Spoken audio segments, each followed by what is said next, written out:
a sua estrutura, a sua eventual composição e a sua relação com a própria estrutura do vácuo da eletrodinâmica quântica. E tudo isso, isso aqui eu acho que esse trabalho aqui dele é muito bonito também, um trabalho depois publicado no Scientific American, que eu acho que é um trabalho interessante assim, para todo mundo ler. Né? Eu não diria só para quem faz física, para todo mundo que faz ciência. Né? Esse trabalho aqui é um trabalho de 63, publicado na Scientific American, que é a evolução da visão do físico sobre a natureza. Então, esse trabalho, eu acho que é um trabalho assim, de filosofia da ciência, né? É The Evolution of the Physicist's Picture of Nature. É um Scientific American, de 63.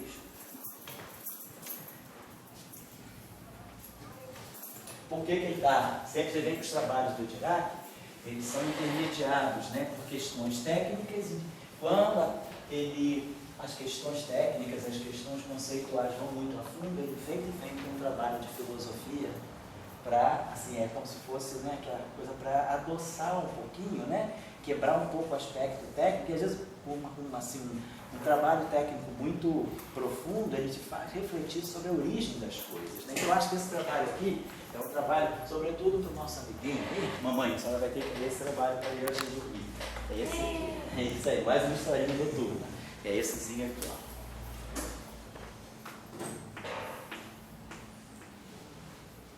Evolution.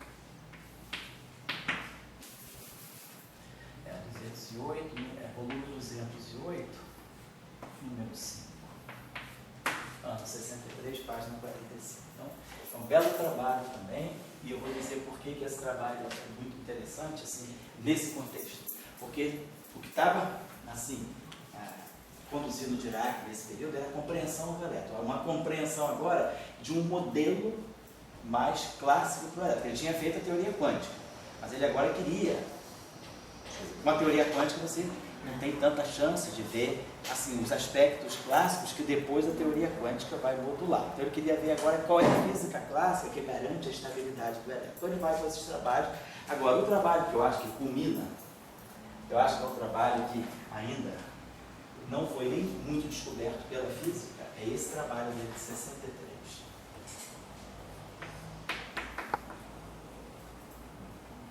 Remarkable Representation. Esse trabalho aqui não é meio técnico, né? Teoria de grupo, né?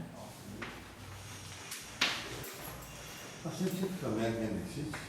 Existe, tem até a versão brasileira também, tem versão que vende nas bancas de jornal em português, existe.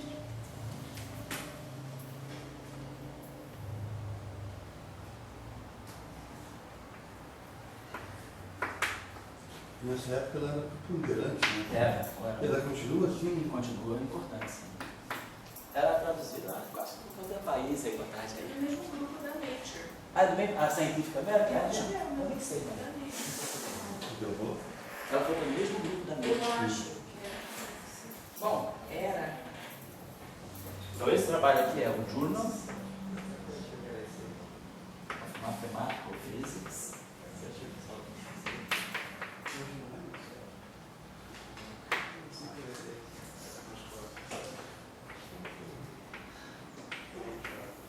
Olha só, esse trabalho aqui, eu acho que ele fecha um ciclo.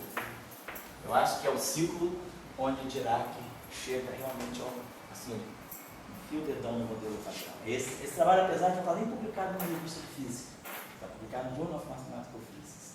Ele não foi aceito nas revistas de física. Esse trabalho é muito importante porque ele realiza, vamos dizer assim, o grande sonho dele. Ele mostra, ele descobre um novo tipo de partícula na natureza. Se chama singleton.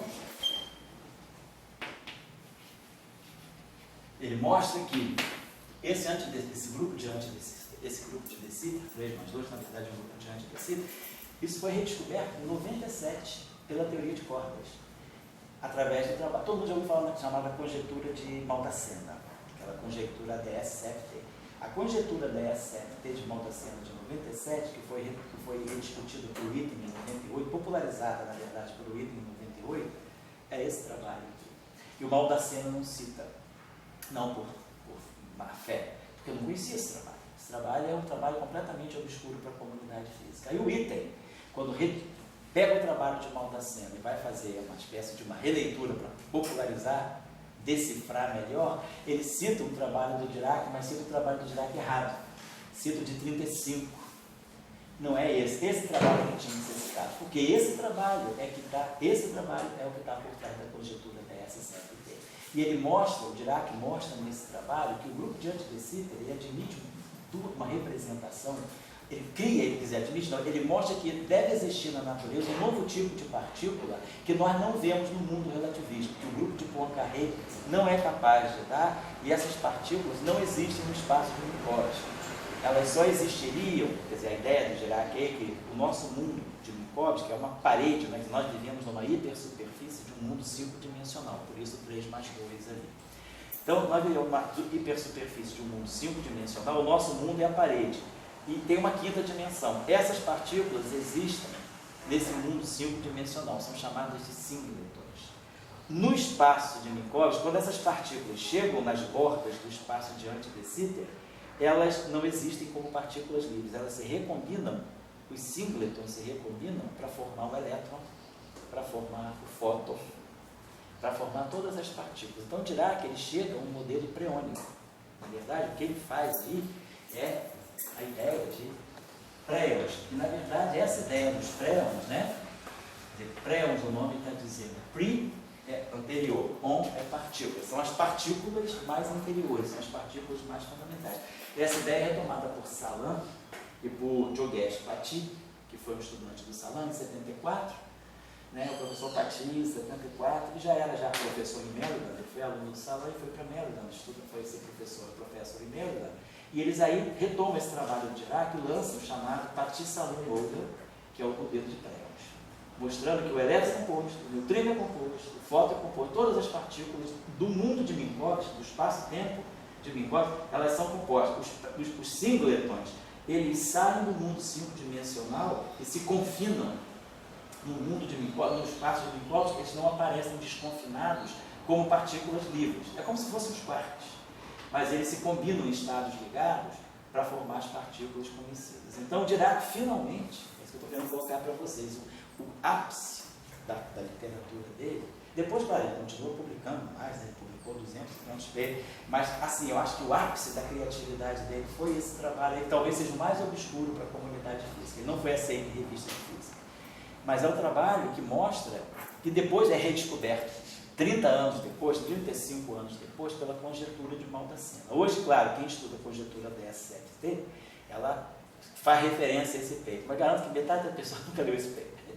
Esse paper está lá, bem na barra de ferramenta, você maximiza, lê a hora que você quer, e ele é um paper interessante. Você lê no paper, você não percebe tudo que está nele. É um pouco assim de Dirac, né?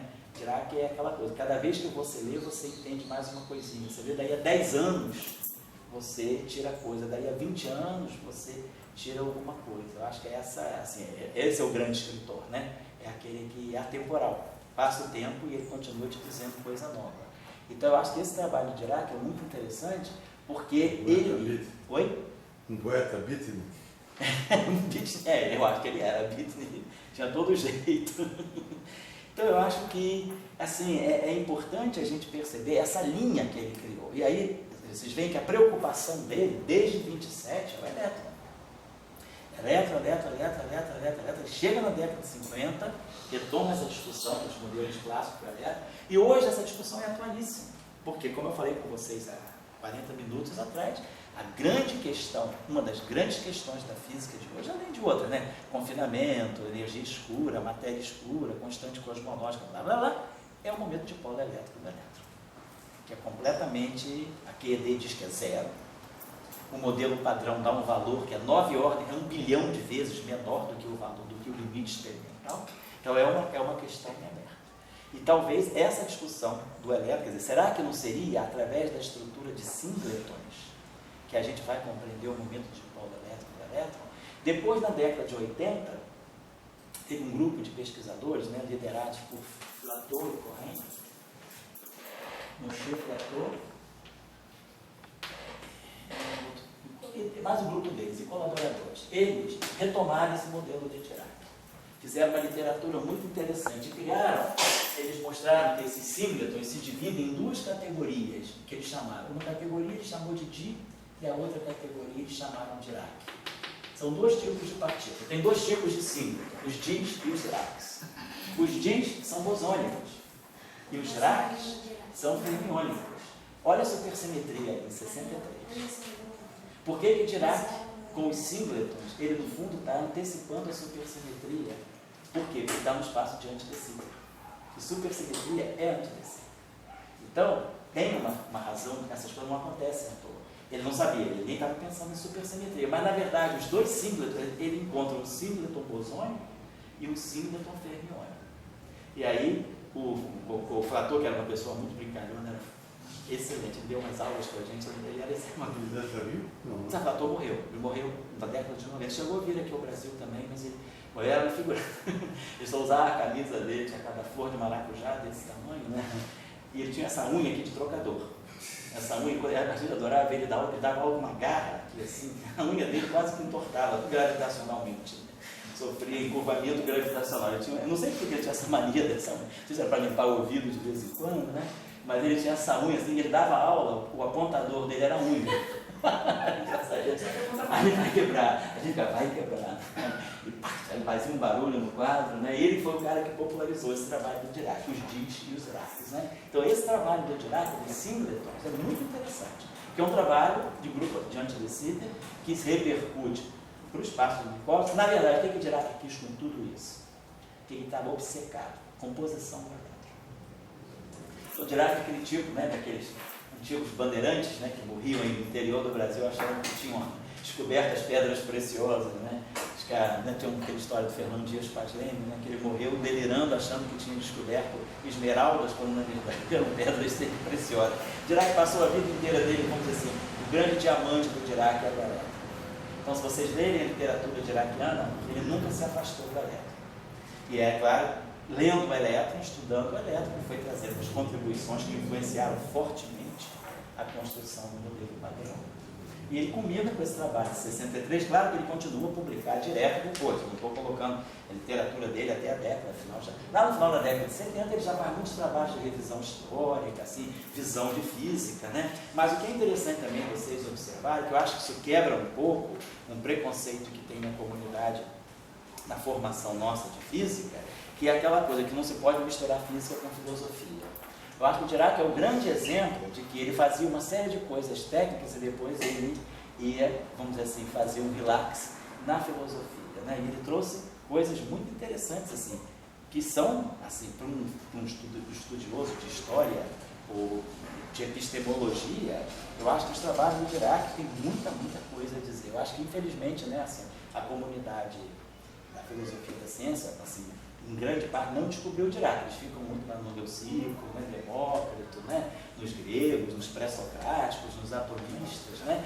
Mas, assim, Dirac, ele fez, assim, ele mexeu muito com a filosofia. Esse trabalho que eu dei para vocês aí agora, de 62, que é o trabalho que precede esse aí, né, a evolução do cenário físico, da visão do físico sobre a natureza, esse trabalho é muito interessante. Ele coloca uma série de coisas como, assim, vencer alguns preconceitos. Ah, matemática, não, isso não é física, isso é matemática. Não, isso é física. É um instrumento que a física usa chamado matemática. Então, eu acho que vale a pena vocês, né, eu estou acabando agora essa aula, né, acho que vale a pena, quer dizer, qual é a ideia dessa série de discussões que a gente teve aqui, que eu nem chamo de aula? É assim, aproveitar os 90 anos da equação de Dirac para propagar um pouco o trabalho de Dirac. Ele é um autor, vamos dizer assim, pouco lido. Dirac para nós é o quê? A função delta e os Brazos-Ket, né? A nossa referência de Dirac é delta function e Braz-Ket, né? Mas assim, quantos de nós realmente leram a literatura do Dirac? perceberam a sua maneira de fazer física. E não digo que ninguém vai ter que ficar assim, Dirac maníaco, mas assim, lê os autores. Eu acho que isso é importante, que está faltando na nossa comunidade. Lê os grandes autores. Dirac, por exemplo, de Heisenberg também, que fazia grandes discussões sobre física e filosofia. Lê Salan, na íntegra, né? Lê o autor. Ir aos papers, beber água na fonte. Que a gente está muito educado hoje em dia a pegar livro, que é quinta, sexta aproximação. Qual é a distância que existe entre um livro de mecânica quântica do Griffith e Dirac? Tem várias gerações. Então a gente às vezes está lendo uma coisa que a história é contada já em terceira, quarta aproximação. E a gente sabe que nesse meio aí entra muita coisa. Então às vezes é bom a gente ler o autor na íntegra, o original. Vai lá, lê o autor. Né? Não está escrito em aramaico, está escrito em inglês, a gente consegue ler, não precisa traduzir caractere cuneiforme, graças a Deus, está tudo ali. Então, vamos ler esses autores, procurem ler grandes autores, escolham vocês os autores interessantes, mas não deixem de ler a boa física através dos trabalhos originais dos autores. Claro que a gente tem que ler outras coisas, tem que seguir, ler o archive, mas a gente tem tempo, dividir o tempo para certas coisas a gente voltar nos artigos originais. Ler lá o artigo original do Bohr, os 2 trabalhos dele de 1913 sobre o modelo atômico. É interessante a gente ver como ele pensou. Quer dizer, você está vendo uma das maiores cabeças da física pensando junto com você, porque esses autores também tinham essa bela coisa. Os trabalhos deles, eles dialogam com o autor. Eles não dão resultados assim, vão chutando expressões matemáticas, daqui chega-se a isso, daqui chega, juntando isso com isso, daí não, eles discutem o que eles estão pensando, têm reflexões profundas sobre conceitos. Então, autores bons de serem lidos. Né? Eu acho que vale a pena vocês perderem o tempo da vida de vocês. Aqui no CBPF, uma época eu estimulei, a gente fez um chamado assim, aos sábados, era reunião, era ler, era assim, um clubezinho do Dirac. Leu os artigos do Dirac da década de 30 e foi muito bom. As pessoas se motivaram muito, porque você vê a ideia, como a ideia nasceu, e não são papers complicados, né? São papers assim, o paper dele de 31, que deu o prêmio Nobel, ele é um paper de Física 4.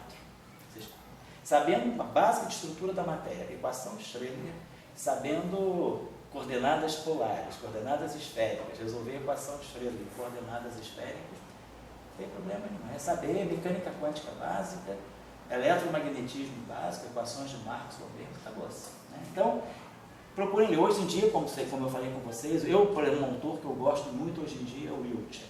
Eu acho que o Frank Wilczek faz coisas muito interessantes, é uma pessoa criativa, é uma pessoa que sabe, os papers dele são fáceis, porque ele consegue transformar qualquer coisa difícil, né, de modo fácil. A leitura que ele faz das coisas é uma leitura mais... Ele não é um diraquiano, no sentido assim, platônico da matemática, mas ele é uma pessoa que, assim, vale a pena ler, ele dialoga com o leitor, né? Porque tem gente que é mais eclética, você fica assim, o cara não diz as coisas direito, te dá os resultados, mas eu acho que o Frank Wilczek não. Ele te conduz aos resultados junto com ele, e ele busca coisas muito fundamentais. Os trabalhos dele são muito interessantes, entre outros, né? Não só o Wilczek, mas tem outros grandes autores atuais que vale a pena ler. Eu acho que o Arkani Hamedi é muito bom também, é jovem, é muito bom. Tem bons autores, mas assim, eu estou só estimulando vocês assim, a darem valor a essa literatura, a literatura da física. Né? Acho que vale a pena a gente recuperar os grandes autores. Ler os livros atuais, tem que estudar o Griffith, tem que estudar os livros, tem que estudar os artigos para fazer a tese, mas às vezes a gente, os artigos básicos e fundamentais a gente só cita como referência indireta, sem nunca nem ter lido o abstract. Então, quando vocês tiverem esses artigos mais assim, clássicos, né, que foram definidores da física, procurem ler, vale a pena ler como eles escreviam, como eles pensavam. Podiam estar pensando errado, mas eles, naquela época, a gente não pode ser anacrônico. Naquela época era o pensamento, a gente tem que se colocar naquela época e ler com os olhos daquela época, com a cabeça daquela época. Tá? Você queria falar alguma coisa, Natan? Assim, eu costumo pensar que os grandes autores geralmente são agarrados a uma ideia. Sim. Ficou claro no curso que a grande ideia do Dirac era o pensar o elétrico. Aí uma curiosidade que eu tenho mesmo pensando isso, toda essa vasta produção que ele teve, que contribuição teria dos trabalhos dele, ou do pensamento dele, para pensar o tempo, por exemplo, que é mais associado ao Einstein. Mas assim, existe alguma contribuição do Dirac para pensar, por exemplo, o tempo? Isso. É possível? É possível. Uma das questões que ele pensa o tempo é esse trabalho aqui, as constantes cosmológicas. É o Nature dele de 37, que eu tinha citado para vocês. A New Basis for Cosmology, ele pensa o tempo também. E depois, eu acho que ele faz um trabalho aqui, peraí.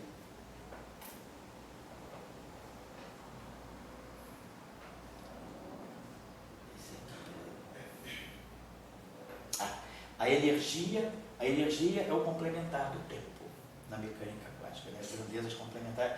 Ele, através desse trabalho aqui, a energia do campo gravitacional, é um Physical Review Letters de 59, ele faz uma discussão sobre o tempo também. É Energy of Gravitational Field, é o Physical Review Letters de 59. Depois tem um trabalho bonito aqui, Odori, esse trabalho que talvez você vá gostar. Eu não consegui ainda esse trabalho. Eu consegui um dele de 72, muito bom, que foi publicado em Varena, lá no Lago de Como, numa conferência italiana, naquela escola Enrico Fermi, que é um trabalho sobre também as grandes questões da física do século passado, do Dirac. Agora, esse trabalho aqui é muito interessante, é uma perspectiva histórica sobre o espinho. Ele foi publicado nesses aqui, Proceedings of the Summer Studies of High Energy Physics with Polarized Beams, do Argoni. Eu vou ver se eu consigo levantar esse texto. Perspectiva histórica sobre... An historical perspective on spin. Uma perspectiva histórica sobre o spin. Esse trabalho deve ser... Eu nunca li esse trabalho. Deve ser muito interessante. É de 75.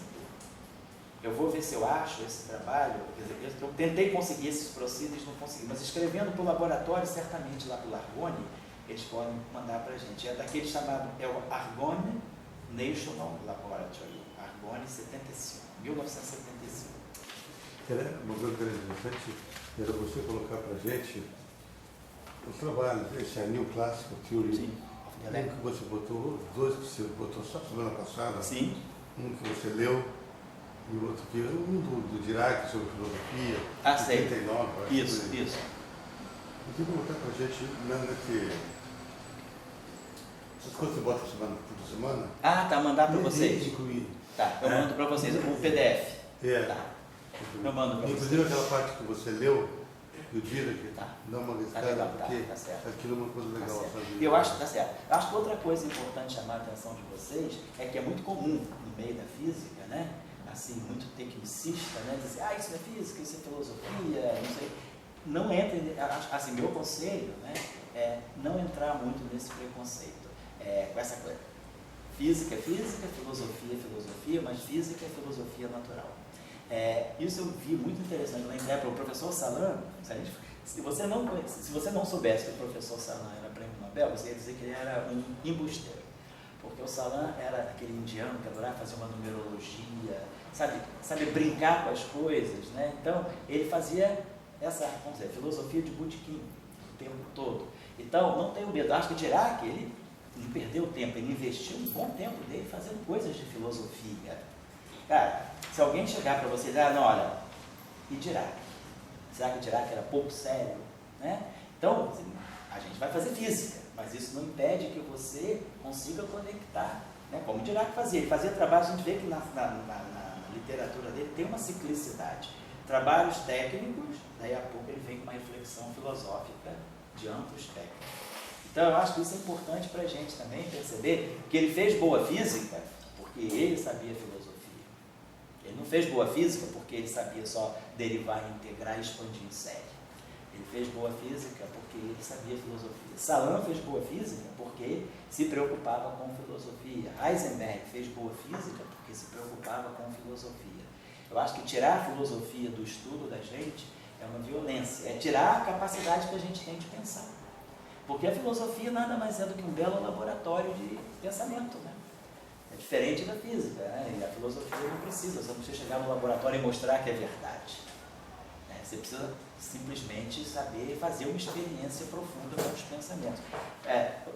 Agora é só isso aí, só para finalizar, né? Só uma reflexão minha, assim, desculpa se eu estou sendo personalista, dizer uma coisa que eu acho que o que está acontecendo com a nossa jurisprudência do Brasil, esses magistrados todos que ficam falando porcaria por aí, que na verdade não sabem, eu acho que nem interpretar as leis, é porque não estudaram filosofia.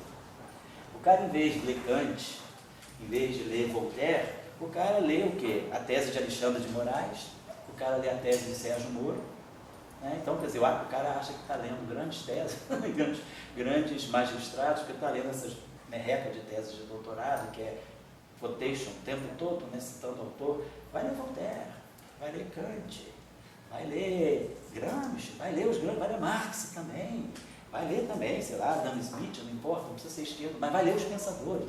Vamos recuperar os grandes autores. Não se vê.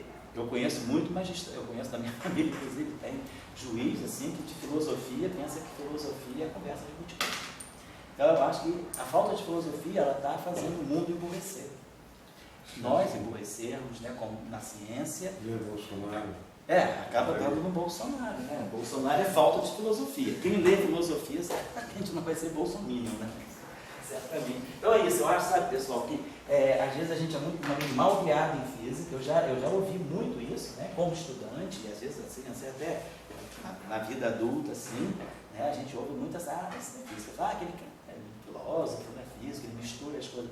É preciso misturar. E aí, claro, o cara tem que saber o equilíbrio, né? Mas assim, não é proibido pensar filosoficamente em física, é isso que eu acho. Vale a pena ler os grandes autores, pensar um pouco, e vocês também construírem as ideias de vocês, discutirem com outras pessoas, não abortem os pensamentos, é isso que eu estou falando. E, assim, eu acho que falta filosofia nos nossos cursos. Eu acho que se a gente tivesse uns 2 bons cursos de filosofia, não é nem filosofia da ciência, filosofia, na nossa forma, qualquer área precisa de filosofia. Você pode imaginar um educador que se forma sem saber filosofia, um pedagogo, um médico. Como é que o médico vai discutir eutanásia se ele nunca leu filosofia? Se ele nunca leu, por exemplo, sei lá, ele nunca leu Epicuro, por exemplo? Se ele nunca leu Lucrécio, como é que ele vai discutir eutanásia se ele não conhece o Rerum Natura, por exemplo?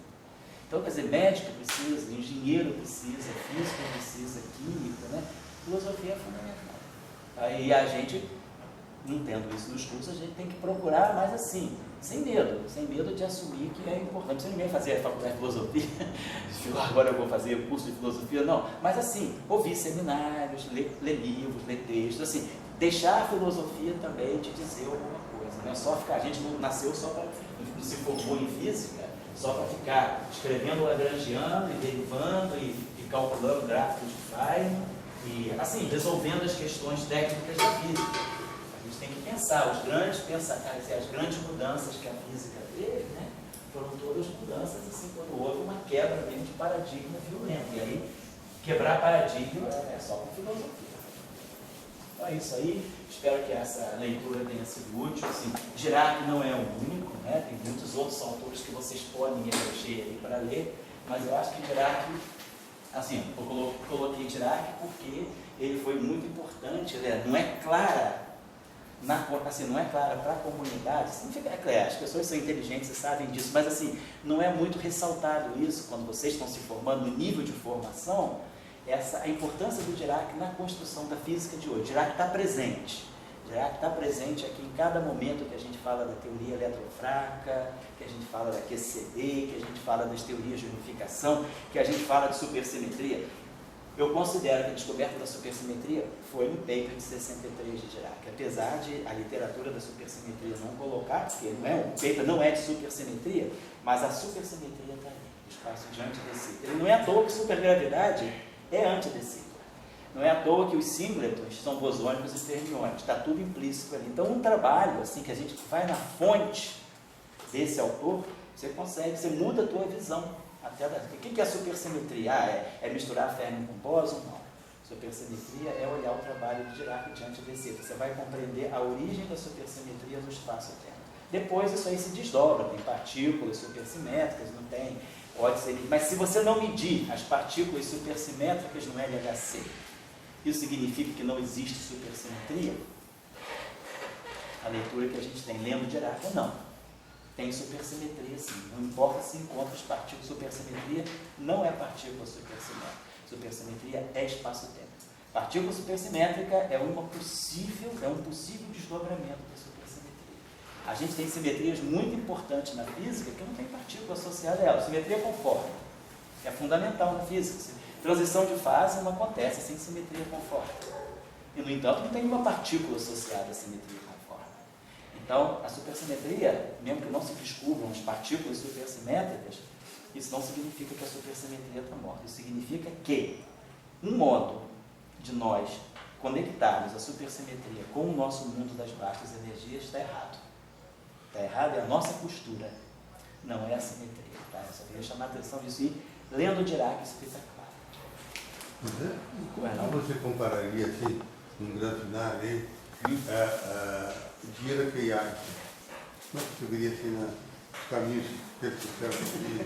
Bom, eu primeiro conheço pouco Einstein. Conheço pouco, então não tenho assim capacidade de ficar. Mas assim, eu diria que Einstein foi o cara, como acho que o Natan falou, eu acho que a grande preocupação do Einstein foi o tempo. Einstein ficou em cima do tempo. Eu acho que a grande preocupação do Dirac foi a origem das simetrias do espaço-tempo. Eu acho que os dois se complementam nesse sentido. Quer dizer, o Einstein estava preocupado com a compreensão do tempo, vamos dizer, com a própria compreensão do espaço-tempo, mas eu acho que Dirac foi quem quis ligar essa, vamos dizer assim, a geometria do espaço-tempo, quer dizer, quanto espaço, o que as partículas são com referência ao espaço-tempo. O que é o elétron? O elétron nada mais é do que um produto do espaço-tempo. Como, por quê? Eu acho que os dois se preocuparam com essas duas questões fundamentais. Assim, claro que todos os dois foram muito... Einstein, o próprio Dirac dizia que quem trouxe a simetria para a física foi o Einstein. Isso o Dirac diz, num dos trabalhos dele, que foi a partir de Einstein que ficou claro que essa simetria espaço-tempo, essa simetria espaço-temporal, foi quem, ele diz que Einstein foi, vamos dizer assim, o grande, não é idealizador, vamos dizer assim, mas assim, o grande impulsionador da ideia da simetria na física. Depois, claro, vieram outros, veio Wigner, o próprio Dirac, mas ele falou que Einstein foi o pioneiro, né? A palavra que ele usa é pioneiro, da simetria na física. E eu te pergunto o seguinte, qual foi a preocupação de ambos quanto à luz, a invariância da luz? Bom, mas o que isso que colocaria? Eu acho que Einstein se preocupou assim, bastante com a questão da luz frente ao campo gravitacional.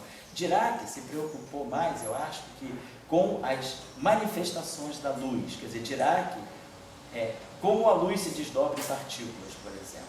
Quer dizer, quando Dirac ele se atém ao grupo de Lorentz, a representações, as partículas, quando ele escreve a própria equação de Dirac para o elétron, o que ele está fazendo no fundo é dizer a luz é que está regendo, né, essa dinâmica do elétron. Quer dizer, para o Dirac a luz era a fonte, não era a fonte, mas era, vamos dizer assim, um fio condutor na nossa compreensão das partículas que existem na natureza.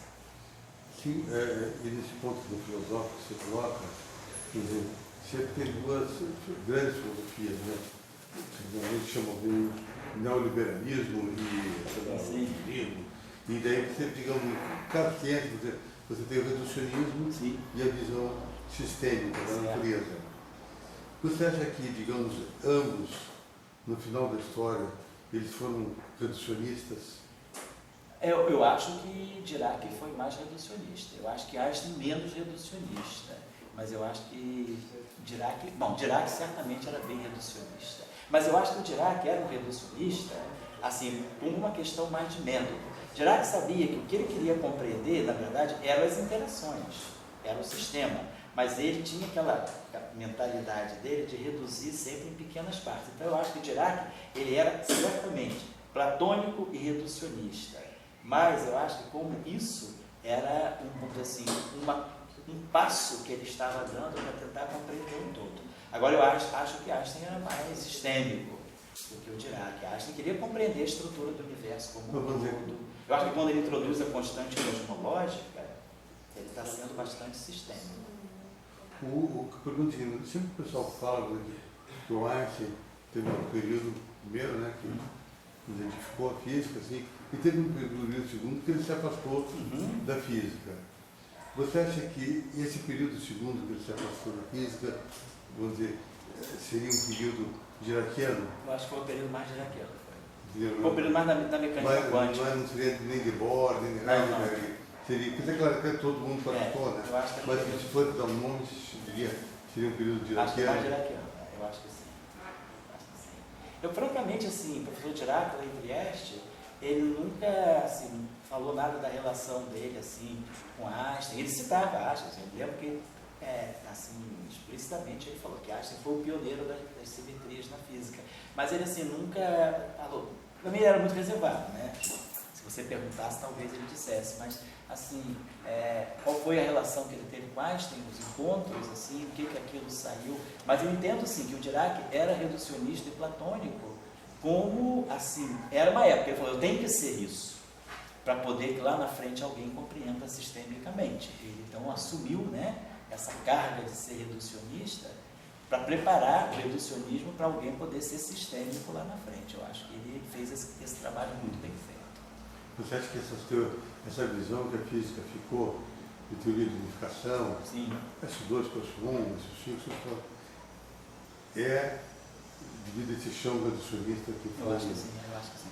O Salan não teve condições de Não. um salto. Não, eu acho que o Salan eu conhecia bem. Salan, eu acho que ele ficou assim, muito preso nessa ideia diraquiana de que você reduz ao máximo e você reduzindo ao máximo você deve compreender o todo. Eu acho, pelo que eu, assim, das aulas, dos seminários que eu assisti do Dirac, ele tinha uma preocupação com o Dirac, não era 100% reducionista. Eu acho que ele era reducionista por uma questão histórica.